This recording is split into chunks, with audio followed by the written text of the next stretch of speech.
Muy buenas tardes y bienvenidos una vez más a mi oficina. Y desde aquí quiero compartir con ustedes la historia de un evangelista que realmente ha llamado mi atención. Todos sabemos que el movimiento pentecostal fue y sigue siendo uno de los movimientos evangelísticos más vigorosos de la historia de la iglesia. El avivamiento pentecostal más conocido puede ser el que se llevó a cabo en la calle Azusa, en la ciudad de Los Ángeles, en California. Y de ese avivamiento salieron misioneros a todo el mundo que propulsaron una renovada ola evangelizadora llena de fervor, llena de pasión por las almas. John G. Lake fue uno de ellos.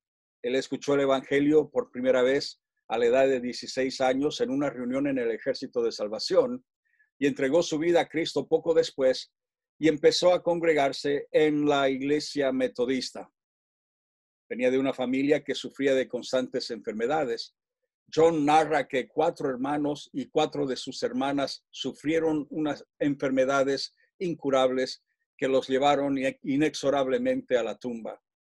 Y John también sufrió una serie de enfermedades y la que más le afectó en su temprana juventud fue un reumatismo, pues sus piernas crecieron torcidas y su cuerpo se veía contrahecho. En esa condición escuchó acerca del ministerio de sanidad de John Alexander Dowie, quien vamos a hablar de él mañana, una persona muy interesante, que había venido desde Australia y que estaba teniendo una campaña evangelística de sanidad en la ciudad de Chicago. Y así que John decidió viajar a Chicago para que él orara para sanidad. Y en ese culto de oración, un anciano le impuso las manos e instantáneamente Lake fue sanado y sus piernas milagrosamente se enderezaron ante la sorpresa de los que estaban viendo lo que sucedía. Y eso abrió el apetito espiritual de este joven y él decidió buscar más de Dios. Tiempo después fue a las reuniones de Azusa y quedó impactado por el ardor misionero de los presentes y por la manifestación tan obvia del Espíritu Santo, en especial cuando se refiere a sanidades y hablar en otras lenguas.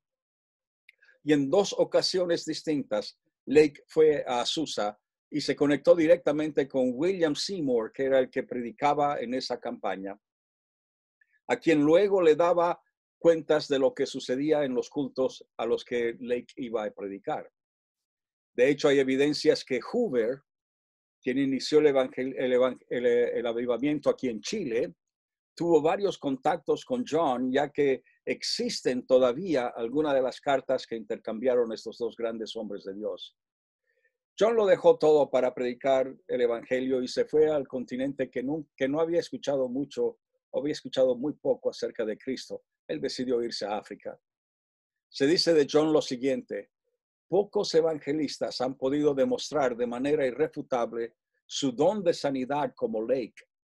No necesitaba grandes auditorios, ni horarios específicos, ni luces, ni show.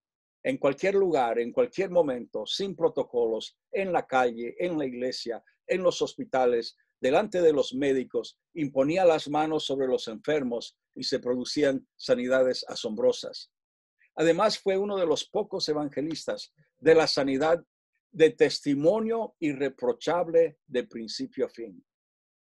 En cuanto al dinero se refiere, él fue rico y próspero en su vida laboral, pero lo vendió todo y lo repartió entre los necesitados para ir de misionero, con menos de $1 en el bolsillo y una esposa y 7 hijos. En el año 1898, su esposa muere a consecuencia de la tuberculosis y de problemas cardíacos.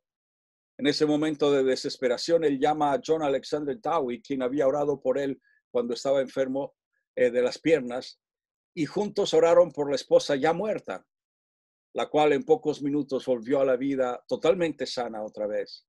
Y todos los que oyeron esas noticias y fueron a visitarlas, todos los que fueron a visitar a la esposa de John recibieron sanidad también. En 1907, John Lake y su esposa se desprendieron de sus valiosas propiedades y de todo lo que de las demás posesiones y riquezas para entregarse del lleno al ministerio. Y Dios puso África en su corazón y el llamado ministerio se agigantó. Él escribe: me deshice de mi patrimonio y distribuí los fondos de la manera que creí que mejor servía a los intereses del reino de Dios y pasé a depender totalmente de Dios para mi propio sostén y el de mi familia. Me entregué por completo a predicar a Jesús. Y la gente lo seguía y cada vez más querían escuchar sus predicaciones. Y los milagros en su ministerio eran diversos. No solamente eran milagros de sanidad, ella tenía a su cuenta una resurrección, la de su esposa, sino que también habían otros milagros muy interesantes. Por ejemplo, en cierta ocasión él necesitaba pagar una cuenta y necesitaba $175 para pagarla. Y el Señor le dijo, vete y ponte en fila para pagar esa cuenta. Y él le dice, pero yo estoy sin dinero, no tengo dinero. Ponte en fila para pagar esa cuenta. Así que antes de salir de casa, él oró Filipenses 4:19, que dice, mi Dios pues suplirá todo lo que os falta conforme a sus riquezas en gloria en Cristo Jesús. Y fue y se paró en esa fila para pagar. Y antes de que llegara su turno, un desconocido se acercó y le dijo, no sé por qué, perdone, pero yo siento que tengo que darle esto, no lo sé por qué, no tengo ni idea de quién es usted, pero aquí se lo doy. Y le dio $200. O sea, más de lo que necesitaba para pagar su cuenta. Un milagro similar a ese yo he visto en Maui, cuando el pastor de la capilla del rey de las Islas Marshall sintió de Dios que necesitaba hacer una gran compra en el supermercado, una compra descomunal, más grande de lo que él jamás había hecho. Y a pesar de que en ese instante él no tenía dinero disponible para pagar esa cuenta. Y en esa ocasión también, estando en fila para pagar la cuenta de todo lo que él había escogido para comprar, alguien se le acercó y le dijo, yo no lo conozco a usted, pero siento que yo tengo que pagar su cuenta, así que por favor no la pague usted, yo la voy a pagar. Milagro. Ojalá alguien viniera y me dijera lo mismo cuando voy al supermercado, cuando Sharon va al supermercado, o cuando voy a comprar cualquier otra cosa, que alguien diga, mire, yo no sé quién es usted, pero aquí está el dinero, compre lo que necesite. Y John y su familia se fueron a la República Sudafricana junto con sus 7 hijos. Y durante el trayecto, John oró pidiendo que Dios le proveyera una casa cómoda para la familia. Son 7 hijos. Y él fue específico, quiero algo cómodo, con tantos dormitorios, todo lo que necesito, que sea lindo, que mi esposa esté contenta. Él hizo toda una lista de peticiones delante del Señor. Y cuando finalmente llegaron a la ciudad de Johannesburgo, una señora, la señora de apellido Goodenough, los estaba esperando y les dijo, mire, vengan conmigo, tengo una casa para usted y su familia, se pueden quedar ahí el tiempo que sea, los años que fueren, totalmente gratis. Y efectivamente era la casa tal como John había pedido, con los dormitorios necesarios para sus 7 hijos, una vista hermosa de la ciudad y toda la comodidad que podía necesitar, y la esposa estaba muy feliz de vivir allí. Y durante toda su estadía en África, tuvo este lugar tan cómodo para poder disfrutar y vivir junto con su familia, y nunca pagó un peso, $1 en arriendo o en gastos. En los años que estuvo en África hubo una pandemia de la peste, una pandemia temible, nada que ver con COVID-19, mucho peor, la peste bubónica, y miles de personas perdieron la vida. La peste bubónica es extremadamente contagiosa y el que la tiene es seguro que ha de morir, especialmente hablando de hace 100 años. Y John, junto con su equipo, ministraba a los enfermos, oraban con ellos, los ayudaban a morir. Pero los doctores notaron que John no se enfermaba, como tampoco nadie de su equipo, y tocaba a esta gente que estaba muriendo con esta terrible enfermedad, pero no se contagiaban. Y comenzaron a preguntarse por qué este hombre no se contagia de la peste bubónica. Y entonces él les dijo a los doctores, hagamos un experimento. Tome usted la espuma de alguien que está muriendo y véala debajo de un microscopio. Y justamente hicieron eso y se veía que estaba viva esa espuma, tenía llena de bacterias y que obviamente estaba en una forma activa. Y él les dijo, bueno, ahora tomen esa espuma, pónganla en mi mano y ahora examinen otra vez bajo un microscopio.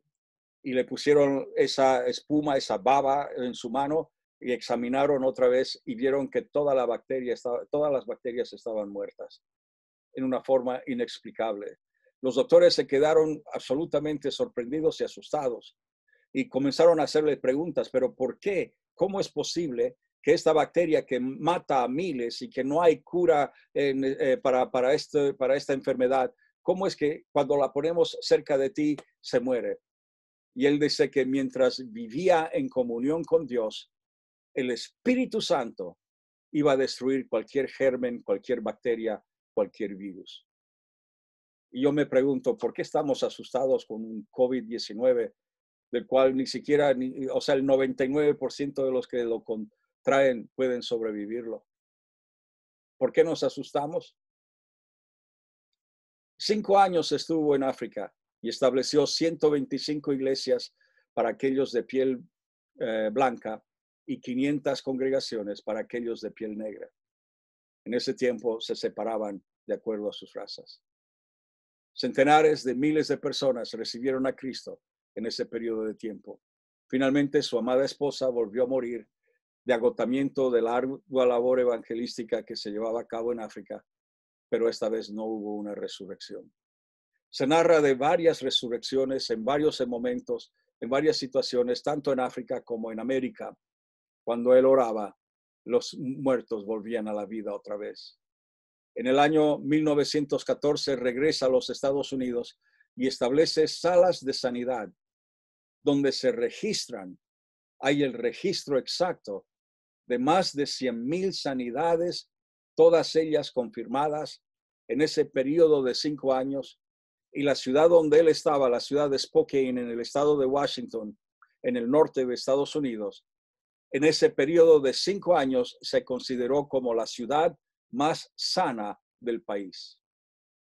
En su diario leemos que de la ocasión en que en el día 22 de agosto de 1935 fue a visitar una familia y la hija tenía un estrabismo extremo y los cirujanos no se habían atrevido a operarla porque no podían predecir que iba a ser un éxito.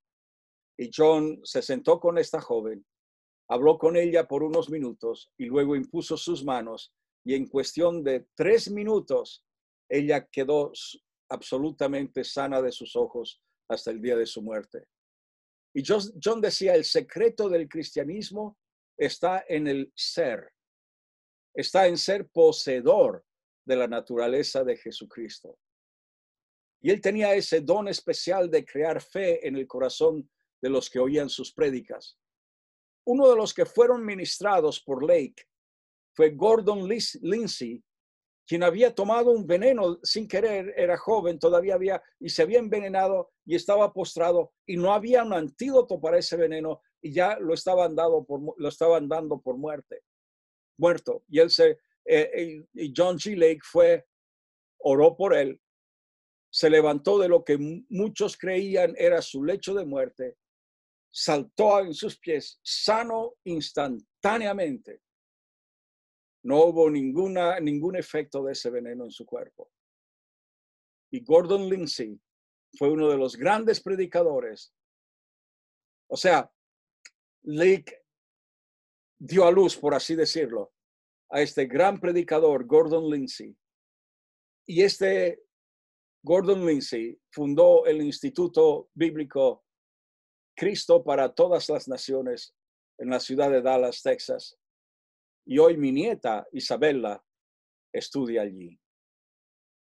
John G. Lake murió el 16 de septiembre de 1935, pero su legado sigue hasta el día de hoy. Su ministerio no ha cesado. Hay muchas frases célebres que él ha dejado, pero quiero compartir solamente 2 en esta tarde.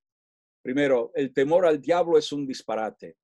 El temor a los demonios es una tontería. El Espíritu de Dios hace que el alma del creyente sea impregnable ante los ataques del enemigo. Esa frase me trae consuelo a mi corazón y me hace más vigoroso en cuanto a la batalla con el enemigo. El temor al diablo es un disparate. El temor a los demonios es una tontería. El Espíritu de Dios hace que el alma del creyente sea impregnable a los ataques del enemigo. Extraordinario. Frase muy poderosa. Y otra que él decía con mucha frecuencia: la gloria de Dios destruye el mal y crea el bien. Este hombre me inspiró, me di cuenta de que cualquiera puede hacer grandes cosas en el nombre del Señor. Grandes milagros. Eso de la peste bubónica a mí me ha impactado mucho. No tanto las veces que personas mueren y son resucitadas, porque eso ha sucedido muchas veces en la historia, pero de la peste bubónica me llamó mucho la atención. Y yo creo que si caminamos cerca del Señor, estamos en comunión con Él, nada nos ha de tocar, nada nos ha de hacer mal. Así que en esta tarde yo quiero orar una vez más, quiero orar en dos formas. Quiero orar primero que nada de que nos podamos acercar más al Señor y que podamos de esta forma ser protegidos aún frente a la pandemia que debemos de aguantar en estos días. Y en segundo lugar, que el Señor llame al próximo John G. Lake en medio de nosotros, alguien que no tenga temor, sino que tome la misma naturaleza de Cristo, como él dijo, y que pueda hacer grandes milagros en su tiempo, en su nación. Padre, te doy gracias, Señor, y en esta tarde pido que podamos nosotros acercarnos aún más a ti y que podamos, como John G. Lake, ser inmunes a la pandemia, a las enfermedades, porque tu naturaleza está en nosotros. Y nos vestimos de tu naturaleza en este día. Y Padre, pido una vez más que tú llames a personas que se atrevan a hacer grandes cosas en tu nombre y a conmover naciones enteras para tu reino. Te lo pido en el nombre de Jesús. Amén. Amén. Gracias una vez más por su atención. El Señor les bendiga. Mañana volveremos, si así Dios lo quiere. Mientras tanto, cuídense mucho.